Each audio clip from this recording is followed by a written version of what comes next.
नमस्कार दोस्तों, arc and fried induction में आपका स्वागत है। दोस्तों मैं आज आपके लिए HD4929 फिलिप्स का इंडक्शन लेके आया हूँ। दोस्तों इसमें प्रॉब्लम क्या है कि जो हमारा पीसीबी है दोस्तों, उसमें हमारा 5 वोल्ट नहीं बन रहा है।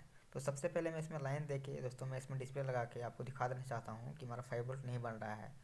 क्योंकि दोस्तों ये जो पीसीबी है दोस्तों, उसमें बिना डिस्प्ले के साथ है उसका मेन आईसी का कॉम्बिनेशन रहता है दोस्तों, जिसके कारण आपको ये ओनली बीप का साउंड नहीं सुना जाएगा बिना डिस्प्ले लगाए हुए। तो दोस्तों सबसे पहले उसके बाद हम लोग वोल्टेज मल्टीमीटर से मेजर करेंगे दोस्तों कि 5 वोल्ट हमारा बन रहा है या नहीं बन रहा है, कि हमारा टच क्या प्रॉब्लम है।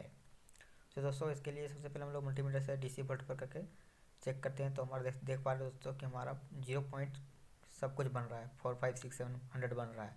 तो दोस्तों हमारा 5 वोल्ट नहीं बन रहा है। तो दोस्तों अगर आप इसमें चेक करना चाहते हैं कि हमारा मेन पीसीबी का जो मेन आईसी है वो हमारा ख़राब है, या फिर हमारा जो टच डिस्प्ले का है, टच है या डिस्प्ले है जो भी है दोस्तों, उसका हमारा आईसी ख़राब है, तो उसके लिए दोस्तों आपको एक 5 वोल्ट का अडेप्टर लेना पड़ेगा दोस्तों। जैसे कि आप देख पा रहे हैं, मैंने चेक करके रख लिया है कि हमारा ओके है नहीं। मैं आपको दिखाने के लिए फिर से इसको चेक कर दूंगा दोस्तों कि कैसे इसको चेक किया जाता है। तो एक 5 वोल्ट का अडेप्टर ले लीजिएगा दोस्तों, मोबाइल चार्जर का भी हो सकता है, जिससे आपको बहुत ही आसानी से प्रॉब्लम को सॉल्व करने में सुविधा होगा दोस्तों। तो उससे पहले आपको दोस्तों जो 7805 होता है दोस्तों, उसका आउटपुट पर हमें 5 वोल्ट देना है दोस्तों, उसका प्लस वायर दोस्तों, और जिसका ब्लैक या माइनस वायर है दोस्तों, उसको 5 वोल्ट का 7805 के बीच वाले पॉइंट पे देना है। आप उस पीसीबी में कहीं भी माइनस दे सकते हो दोस्तों, जिससे आपको ये प्रॉब्लम आसानी से सॉल्व करने में मदद मिलेगा दोस्तों। लेकिन दोस्तों इस पीसीबी में जो फिलिप्स का कोई भी मॉडल होता है दोस्तों, इसमें आपको है ना टच और मेन पीसीबी दोनों आपको अटैच रखना पड़ेगा दोस्तों, तभी इसमें आपको लाइन का जो मतलब 5 वोल्ट का जो सॉल्यूशन है दोस्तों वो आपको मिलेगा। नहीं तो दोस्तों आपको समझ नहीं आएगा कि इसमें 5 वोल्ट मेरा बन रहा है या नहीं बन रहा है।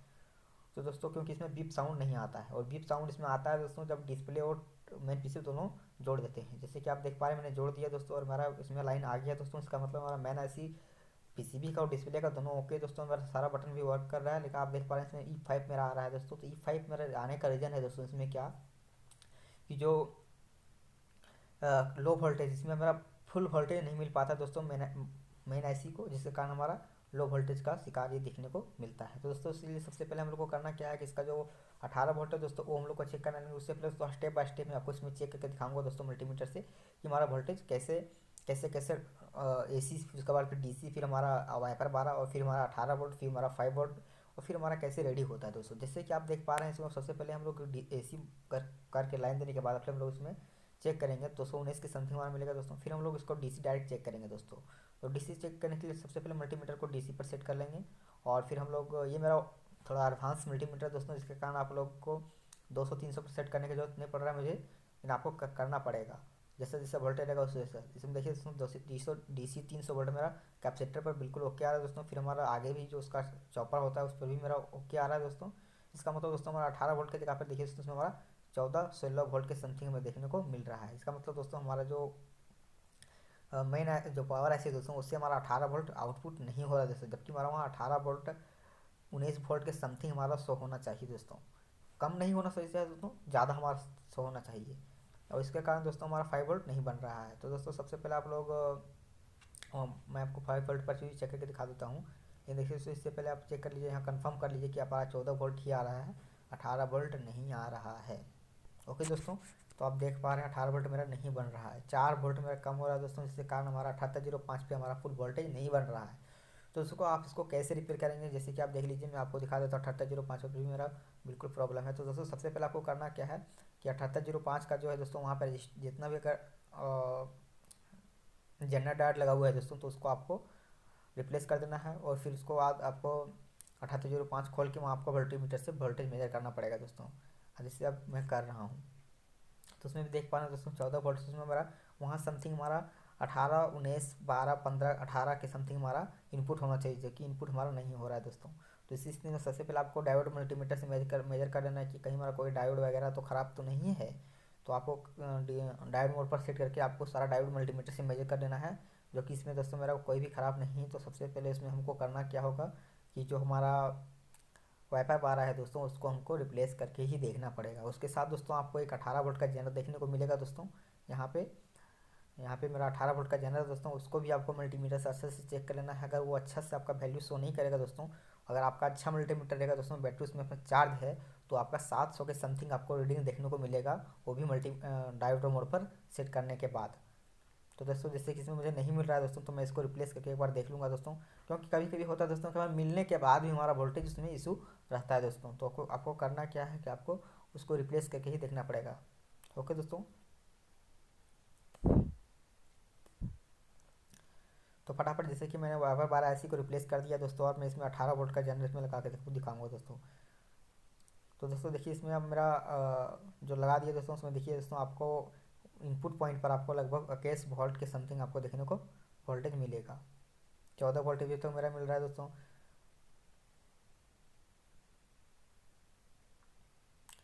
वो देखिए दोस्तों हमारा 22 वोल्ट के समथिंग हमारा इनपुट होने लगा है। तो दोस्तों जैसे कि आप देख पा रहे हैं, इसमें मैंने 7805 लगा लिया है, और अब मैं इसमें लाइन देके आपको दिखा रहा हूँ दोस्तों। तो ये देखिए दोस्तों हमारा इसमें लाइन आ गया दोस्तों, पीसीबी मेरा ऑन हो गया दोस्तों। तो दोस्तों देखा आपने कैसे मैंने इसको चुटकी में सॉल्व कर लिया दोस्तों। इसी तरह अगर आप भी करना चाहते हैं तो हमारे चैनल को सब्सक्राइब जरूर करें। और देखिए दोस्तों अब इसमें मैं बर्तन चढ़ाऊंगा दोस्तों, लेकिन देखिए इसमें बर्तन मेरा वो सेंस नहीं करेगा, क्योंकि दोस्तों इसमें एक प्रॉब्लम है दोस्तों। देखिए दोस्तों इसमें हमारा ई9 का प्रॉब्लम आ गया दोस्तों। अब आप समझिएगा कि इसमें इस पीसीबी में जो हमारा है वो ई9 का प्रॉब्लम दोस्तों। तो दोस्तों मैं आपको बता देना चाहता हूँ, ई9 का जो प्रॉब्लम है दोस्तों, वो हमारा जो है वो हमारा आईजीबीटी सेक्शन का है दोस्तों। तो अब इसमें आप बोलिए कि नहीं हमारा आईजीबीटी भी ख़राब है। तो दोस्तों मैं आपको बता देना चाहता हूँ कि आईजीबीटी ख़राब नहीं, यहाँ पे जो हमारा कॉइल लगता है दोस्तों, थर्मिस्टर लगता है दोस्तों, वो हमारा 18 वोल्ट को आईजीबीटी तक जाने देता है दोस्तों। वो अगर हमारा ओपन रहेगा दोस्तों तो हमारा बर्तन सेंस नहीं करेगा दोस्तों। इसी के कारण दोस्तों इस वीडियो में हमारा ई9 का प्रॉब्लम देखने को मिल रहा है। जैसे कि दोस्तों अब मैंने इसमें लाइन दे दिया है, और उसके मैं ऑप्शन कर देता हूँ, और उसके बाद मैं इसमें कोई भी बर्तन चढ़ाता हूँ, तो बर्तन चढ़ाते ही देखिए दोस्तों इसमें हमारा सेंस कर लेगा दोस्तों, और हमारा ये डिस्प्ले ऑफ होके फिर से हमारा ऑन मांगने लगता है। तो मैं इसको फटाफट इसको अब कैबिनेट में सेट कर लेता हूँ दोस्तों। उससे पहले मैं आपको बता देना चाहता हूँ दोस्तों कि ये जो ट्रैक हमारा कहाँ कहाँ से आता है। तो जो हमारा 18 वोल्ट है दोस्तों, वो हमारा इसके माध्यम से, थर्मिस्टर के माध्यम से हमारा वहाँ जो जैक लगा हुआ है दोस्तों रेड कलर का, उससे होते हुए हमारा वो ड्राइवर सेक्शन को जाता है दोस्तों। वो ड्राइवर सेक्शन के जाने के बाद हमारा वहाँ से एक ड्राइव पल्स निकलता है दोस्तों, जो हमारा आईजीबीटी को जाता है दोस्तों। जिसके कारण हमारा ये प्रॉब्लम में देखने को ई9 का देखने को मिलता है दोस्तों। और कभी कभी हमारा आईसी खराब होने के कारण भी दोस्तों हमारा ई9 का प्रॉब्लम देखने को मिलता है। तो वो हमारा 0.01% के चांसेस पर रहता है दोस्तों। और दोस्तों देखिए अब मैंने कैबिनेट में, जैसे कि आप देख पा रहे हैं, मैंने कैबिनेट में लगा दिया दोस्तों पूरा मशीन को। डिस्प्ले को मैंने बाहर रखा है, ताकि अगर कोई भी प्रॉब्लम देखने को मिलता है तो फिर से हम इसको ओपन करके इसको रिपेयर करेंगे। क्योंकि दोस्तों 10 मिनट के चलाने के बाद ही आप किसी भी इंडक्शन को कस्टमर को दीजिएगा दोस्तों। क्योंकि दोस्तों अगर आप 10 मिनट चेक करके नहीं देते हैं दोस्तों, अगर तुरंत खराब हो जाता तो आपके पास रिटर्न कंप्लेन आएगा दोस्तों, जिससे आपका इमेज खराब हो जाएगा कस्टमर के सामने से। तो इसलिए कोई भी इंडक्शन को बनाने के बाद हम लोग उसको 10 मिनट चला के देखते हैं। तो धन्यवाद दोस्तों, मिलते हैं नेक्स्ट वीडियो में। अगर आपको वीडियो पसंद आएगा होगा तो हमारे चैनल को सब्सक्राइब जरूर करें। धन्यवाद दोस्तों, जय हिंद दोस्तों।